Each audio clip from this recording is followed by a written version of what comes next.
फोडाफोडीचं राजकारण, सकाळी चहा प्यायला असलेला माणूस दुपारी जेवायला दुसरीकडे आहे. नेते फुटा लागले तर मग आता विश्वास ठेवायचा कुणावर? आता मोठं झाल्यावर 7-12 त्यांचंच नाव काढायचा प्रयत्न ही मंडळी या ठिकाणी करतात. ज्या शरद पवार साहेबांना फसवलं ते आज तुम्हाला फसवायला वेळ लावणार नाहीत. अकार्यक्षम खासदारांचं काय करायचं? आता तर यांची वॉरंटी संपलेली आहे, मुदत संपलेली आहे. आज आपलं यश आहे की आज तुम्ही उभारलंय म्हणून मोदी साहेब या ठिकाणी येतात, नाहीतर ते आले नसते.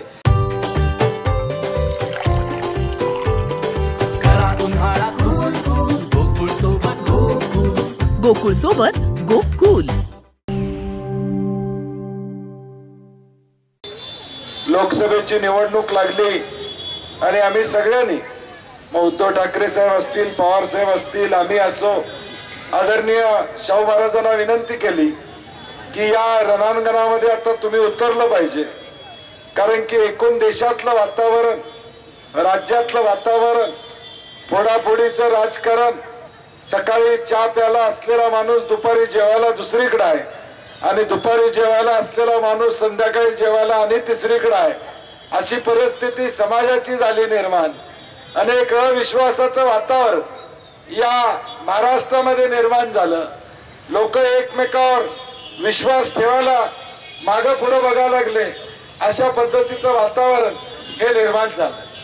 हे अविश्वासाचं वातावरण एवढं लोकांच्या पर्यंत पोहोचलेलं आहे की आता नेते फुटायला लागले तर मग आता विश्वास ठेवायचा कुणावर असा प्रश्न सामान्य माणसाला या ठिकाणी पडू लागला.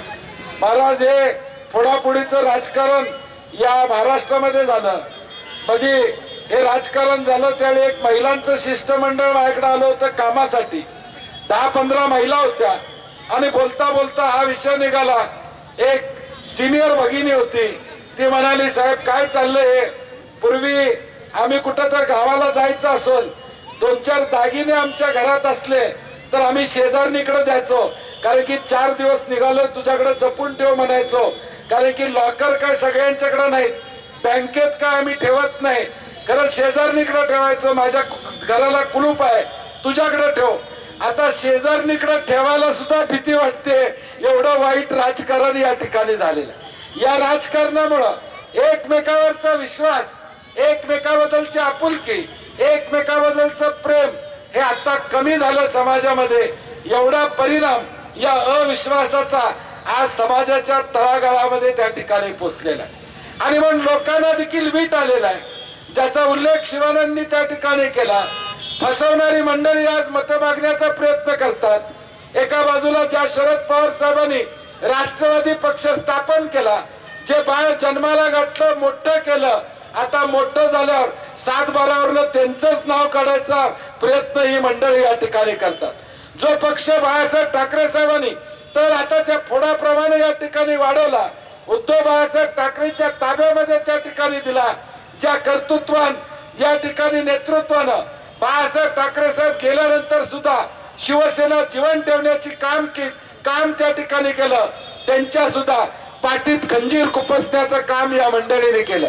आणि आज मोठ्या दिमागानं, ताठ मानेनं ही मंडळी समाजामध्ये वावरतात कसं, असा माझा प्रश्न आहे. म्हणजे चोरी करायची आणि परत छातीटोकपणे रस्त्यानं फिरायचं, अशा पद्धतीचा प्रकार आहे. ही मतं मागायला येतात कसं लोक? ज्या उद्धव ठाकरेंना फसवलं, ज्या शरद पवार साहेबांना फसवलं, ते आज तुम्हाला फसवायला वेळ लावणार नाहीत, हे जनतेने या ठिकाणी लक्षात ठेवलं पाहिजे. जे स्वतःच्या पक्षाचे झाले नाहीत ते तुमच्या आमच्या जनतेचे काय होणार याचा विचार तुम्ही आम्ही सगळ्यांनी केला पाहिजे. 5 वर्षापूर्वी त्यांना निवडून दिलं, परंतु गेल्या 5 वर्षामध्ये या मंडळींनी कोल्हापूरसाठी काय केलं? खासदार कधी आले का? या भागामध्ये कधी आले का? लोकांना कधी भेटले का? याचं उत्तर नाही असं आहे. मी आज गगनबावडा तालुक्यामध्ये होतो. गगनबावड्यामध्ये जवळजवळ 7-8 लोकांचा मेळावा मोठा महाराजांचा झाला. मी एकच प्रश्न विचारला की गगनबावडा तालुक्यात खासदार कधी आलेत का?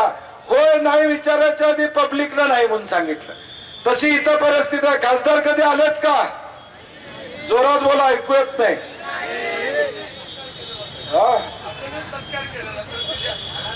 आपणच इथं सत्कार केला परत काय आले नाहीत. म्हणजे गेल्या 5 वर्षात जे आले आणि गेले ते आपल्याला कळालंच नाही. आता वेळ आलेली आहे. आता या क्रशर चौकामध्ये, तलवार चौकामध्ये सभा या ठिकाणी चाललेली आहे. आता वेळ आलेली आहे की या मागच्या 5 वर्ष अकार्यक्षम खासदारांचं काय करायचं हे मी तुम्हाला सांगायची गरज नाही. फक्त इकडं माझ्या उजवीकडे बघितले की काय करायचं विषय कळतोय तुम्हाला. म्हणजे आपण सगळ्यांनी येणाऱ्या या 7 तारखेला निर्णायक अशी भूमिका घ्यावी लागेल. छत्रपती शिवाजी महाराजांचा विचार, शाहू महाराजांचा विचार हा दिल्लीत पोहोचवायचं काम आपल्याला त्या ठिकाणी करावं लागेल. आज या दक्षिण मतदारसंघामध्ये आमदार ऋतुराज पाटील असतील, सारंग देशमुख असतील, ही सगळी मंडळी तुमच्या अडीअडचणीला सातत्यानं उपलब्ध असतात. काही अडचण झाली, काही समस्या झाली तर तुम्हाला मदत करण्याचा प्रयत्न ही मंडळी सातत्यानं, आमचे सगळे कार्यकर्ते आपल्याला त्या ठिकाणी करत असतात. हा आपला सगळा परिसर एक ताकदीचा परिसर. या दक्षिण मतदारसंघामध्ये मताधिक्य देणारा परिसर कुठला तर हा सगळा परिसर आहे हे मी सातत्यानं या ठिकाणी मानतो. आणि म्हणून 2009 ची निवडणूक असू दे, 14 ची निवडणूक असू दे, 19 ची निवडणूक असू दे, विधानसभा असू दे, लोकसभा असू दे, महानगरपालिका असू दे, सातत्यानं तुम्ही मंडळी एका विश्वासानं आमच्या बरोबर राहण्याचं काम त्या ठिकाणी केलेलं आहे. सावंत देशमुखांसारखं एक कणखर व्यक्तिमत्व या सगळ्या परिसरामध्ये काही अडचण आली, रात्री 12ला अडचण येऊ दे, सकाळी येऊ दे, दिवसा येऊ दे, तुम्हा सगळ्यांना विश्वास आहे की सारंग सारखा भाऊ आपल्याला उपलब्ध आहे याची गॅरंटी तुम्हाला निश्चितपणे या ठिकाणी. आणि म्हणून हीच गॅरंटी उद्याच्या भविष्यकाळात तुम्हाला उपयोगाला येणार आहे. सारंग देशमुखांची गॅरंटी उपयोगाला येणार आहे, ऋतुराज पाटलांची गॅरंटी उपयोगाला येणार आहे. आणि उद्याच्या भविष्यकाळात दिल्लीत जो काही निधी आणायचा आहे, विकासाची गंगा या कोल्हापूरमध्ये आणायची आहे, तिथं मात्र आपल्याला एकच गॅरंटी चालणार आहे, ती म्हणजे श्रीमंत छत्रपती शाहू महाराजांची गॅरंटी चालणार आहे. हे आपण लक्षात ठेवा. त्याच्याशिवाय दुसरी कुठलीही गॅरंटी चालणार नाही. मागच्या 5 वर्षातली गॅरंटी आपण बागितलेली आहे. वॉरंटी आता त्याची संपलेली आहे. आता म्हणजे काय वॉरंटी पिरियड गेलेला आहे, म्हणजे त्याची मुदत आता संपलेली आहे. आता मुदत बाह्य गोष्ट असेल तर ठेवतो का आपण घरात? आता बाटलीवर आपण बघतो लोणच्याची मुदत कितीपर्यंत आहे, 2024 पर्यंत. ती मुदत संपलं असलं, एक फोड असली तरी बाटली बाजूला ठेवतो आपण, ती काय बाटली ठेवत नाही. आता तर यांची वॉरंटी संपलेली आहे, मुदत संपलेली आहे. आता फार विचार करून या ठिकाणी उपयोग नाही. लय विचार केला तर आपलं पोट बिघडेल, हे लोकांनी या ठिकाणी लक्षात ठेवलं पाहिजे. आणि म्हणून ज्यांची गॅरंटी संपलेली आहे, ज्यांची वॉरंटी संपलेली आहे, त्यांचा विचार करण्याची आपल्याला गरज नाही. आपल्याला गरज आहे तो छत्रपती शिवाजी महाराजांचा विचार गरजेचा आहे. आपल्याला गरजेचा आहे तो छत्रपती शाहू महाराजांचा विचार गरजेचा आहे. आपल्याला गरज आहे ते डॉक्टर बाबासाहेब आंबेडकरांच्या विचाराची या ठिकाणी गरज आहे. आणि तोच विचार येणाऱ्या भविष्यकाळात आपल्याला त्या ठिकाणी तारणार आहे. राजश्री शाहू महाराजांचं कर्तृत्व हे केवढं मोठं आहे मी सांगण्याची गरज नाही. राधानगरी धरण असू दे, रंकाळा असू दे, अनेक विषयामध्ये या सगळ्याच्या मध्ये छाप या गादीची या ठिकाणी राहिलेली आहे. आज आपण एअरपोर्टची चर्चा करतो. मला तरुण मित्रांना माझ्या सांगायचंय, आज एअरपोर्ट मध्ये आम्ही योगदान दिलं. आता नवी इमारत झाली, चांगलं काम झालं, परंतु त्या काळामध्ये एअरपोर्टचा सुरुवात कुणी केली असेल तर स्वतःची 170 एकर जागा देऊन छत्रपती राजाराम महाराजांनी एअरपोर्ट सुरू केला. आज कोल्हापूरचं एसटी स्टँड जे काय, ती जागा कुणाची आहे माहिती आहे का? ती शाहू महाराजांची जागा आहे, कोल्हापूरच्या एसटी स्टँडची. म्हणजे या कोल्हापूर जिल्ह्यामध्ये, शहरामध्ये एखादा विकासाचं नाव तुम्ही घेतलं तर त्या विकासाच्या माग छत्रपती राजश्री शाहू महाराजांचं नाव आपल्याला दिसेल. हे मला मुद्दामून आपल्याला सांगायचं. आणि शाहू महाराजांना मला मुद्दामून सांगायचं आहे, महाराज ही निवडणूक तुमच्यासाठी नाही, तुम्ही खासदार होण्यासाठी नाही आहे. तुमच्या राजश्री शाहू महाराजांनी केलेलं कार्य, तुमचं केलेलं कार्य आम्ही पुढच्या 100 वर्ष किती मतदान केलं तर त्या या उपकारातून आमची उतराई होऊ शकणार नाही. एवढं मोठं कार्य राजश्री शाहू महाराजांचं या ठिकाणी. आम्ही किती केलं, काही केलं, 100 वर्ष आम्ही जरी मतदान केलं तरी यातून उतराई आमची होऊ शकत नाही. मला त्याबद्दल इतिहास सांगायचा. आज बऱ्याचदा इतिहासामध्ये आम्ही जात नाही, इतिहास आहे म्हणून हा भूगोल घडलेला आहे। हा इतिहास राजश्री शाहू महाराजांनी केला। राजश्री शाहू महाराजांनी राधानगरी धरण बांधकामाला सुरुवात केली आणि स्वतःच्या मृत्यूपत्रात लिहून ठेवलं की पुढच्या काळामध्ये माझ्या वारसांची जबाबदारी आहे हे राधानगरी धरण पूर्ण करायचं। काय लिहून ठेवलं? राधानगरी धरण पूर्ण करायचं। आम्ही मृत्यूपत्र केलं तर पोरग्याला काय, पोरगीला काय, नातवाला काय, पुढचं काय हे आम्ही लिहितो। शाहू महाराजांनी काय लिहिलं ते लिहिलं नाही। शाहू महाराजांनी लिहिलं माझ्या वारसांची जबाबदारी असेल की हे राधानगरी धरण पूर्ण केलं पाहिजे। एवढा मोठा विचार कोण करतो? म्हणजे मी हयात असताना मी जे केलं, मी उद्या जरी गेलो तरी हे पूर्ण झालं पाहिजे, माझ्या शेतकऱ्याला आधार मिळाला पाहिजे, ही भूमिका त्यांनी त्या ठिकाणी घेतली।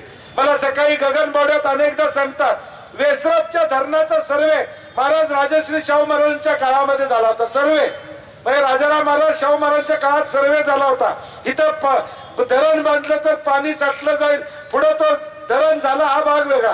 परंतु किती मोठा विचार तुम्ही या ठिकाणी बघा, त्या काळामध्ये या सगळ्या गोष्टी राजश्री शाहू महाराजांच्या माध्यमातून या कोल्हापूर जिल्ह्यामध्ये करण्याचं काम त्या ठिकाणी केलं। हे सगळं सत्य जर मी सांगत असेल तर तुमची आमची जबाबदारी आहे या सत्याच्या बदल्यात आपल्याला काय करायचं आहे? आपण काय जेवण द्यायचं आहे का? महाराजांना घरी येऊन बोलवायचं आहे, सत्कार करायचा आहे? काय मागितलंय त्यांनी तुमच्याकडं?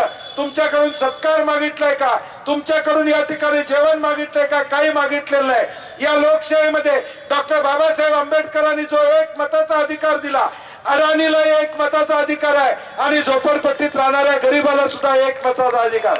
हा एक मताचा अधिकार वापरा आणि शाहू महाराजांना दिल्लीत पाठवायचं काम आपल्याला त्या ठिकाणी करायचं आहे। या कर्तृत्वान गादीनं आजपर्यंत 50-100 वर्षामध्ये जनतेकडून काही मागितलं नाही।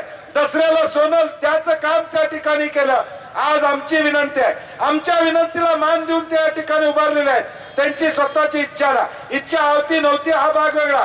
छत्रपती हे त्यांच्यासाठी प्रचंड मोठा या ठिकाणी आहे, परंतु आमची इच्छा आहे की कोल्हापूरच्या वैभवात भर टाकायचे असेल, कोल्हापूरची अस्मिता जपायची असेल, छत्रपती शिवाजी महाराजांचा विचार हा दिल्लीत पाठवायचा असेल तर शाहू महाराजच खासदार झाले पाहिजेत, ही आमची सगळ्यांची भूमिका त्या ठिकाणी। आणि म्हणून मला महाराज काळजीचं काही अडचण नाही। आज आपलं यश आहे की आज तुम्ही उभारलंय म्हणून मोदी साहेब या ठिकाणी येतात, नाहीतर ते आले नसते। आज ते येत आहेत। वाईट एका गोष्टीच आहे की 10 वर्ष भाजपची सत्ता या देशामध्ये, आज बंटी पाटील, ऋतुराज पाटील, सारंग देशमुख निवडणुकीला उभे राहतात, त्यावेळी मतं मागतात, ते सांगतात थेट पाईपलाईन आम्ही आणली, हा रस्ता आम्ही केला, रंकाळ्याला पैसे आम्ही आणले, या खणीमध्ये गणपती सोडताना आपण बेल्ट केला, कन्व्हेयर बेल्ट केला, अनेक चांगली केली, हे तलवार चौकातलं सुशोभीकरण केलं, जयसिंहराव पवार साहेबांच्या हस्ते आम्ही सारंग देशमुखांनी ते केलं। अशी अनेक कामं आम्ही या ठिकाणी सांगतो आणि लोकांना आव्हान करतो की तुम्ही आम्हाला मतदान करा। आम्ही या गोष्टी केलेल्या आहेत, काही गोष्टी केलेल्या आहेत, काही राहिलेल्या आहेत, ते पुढे पूर्ण करतो असं आम्ही या ठिकाणी नेहमी सांगत असतो। परंतु आज देशाचे पंतप्रधानांना 10 वर्ष कामाचं सांगावं वाटत नाही, ते आज देखील या देशामध्ये हिंदू मुस्लिम या विषयावर मतं मागण्याचा प्रयत्न या ठिकाणी करतात। मला माता भगिनींना या ठिकाणी विनंती करायची, आज आम्ही या देशामध्ये आमच्या भागामध्ये आम्ही ईद साजरी करतो, आम्ही आंबेडकर जयंती साजरी करतो, आम्ही शिवजयंती करतो, शाहू जयंती करतो, महावीर जयंती करतो, बसवेश्वर जयंती या ठिकाणी करतो। आम्ही समाजामध्ये तेढ कधी निर्माण केला नाही। आम्ही दिवाळीच्या फराळाचा डब्बा हा आमच्या मुस्लिम बांधवांकडे पाठवला, मुस्लिम बांधवांना आम्हाला ईदला खीर पाठवले। हा आपला इतिहास आहे, तो इतिहास आपल्याला पुसता कामा नये, तो इतिहास आपल्याला पुसता कामा नये। अनेकदा रक्तदान आम्ही केलेलं आहे, रक्त देताना आम्ही विचार केला नाही की कुठल्या जातीच्या धर्माच्या माणसाला रक्त जाणार आहे, माणुसकीच्या नात्यानं आम्ही रक्तदान या ठिकाणी केलं। परंतु आज देशाच्या उच्च पदावर असणारी माणसं सिलेंडरच्या दराबद्दल बोलत नाही, डाळीचे दर किती वाढले, तूर डाळीचे त्याच्यावर बोलत नाही, खाद्यतेलाचे दर किती वाढले त्याच्यावर या ठिकाणी बोलत नाही, महागाई किती वाढली याच्यावर या ठिकाणी बोलत नाही। आज पगार वाढला तरी मध्यमवर्गीयांचा संसार नाही, हे वास्तव या देशातल्या सामान्य माणसांचं आहे। छातीवर हात ठेवून तुम्ही सांगा महागाई वाढल्या का कमी झाल्या? काढून देण्याचा जाहीरपणे या जाहीरनाम्यामध्ये त्या ठिकाणी सांगण्यात आले. मग हा जाहीरनामा आपण बघितल्यानंतर भाजपचाही जाहीरनामा, माझ्या शिकलेल्या मुलांना विनंती आहे, भाजपचा जाहीरनामा आपण बघा, काँग्रेसचा 45 पानाचा जाहीरनामा बघा. पहिल्या पानावर खरगे साहेब आणि राहुल गांधींचा फोटो आपल्याला दिसेल. भाजपच्या जाहीरनाम्यात 50 मोदी साहेबांचे फोटो आहेत. किती? इथं 45 पानामध्ये मुद्दे तुम्हाला दिसतील.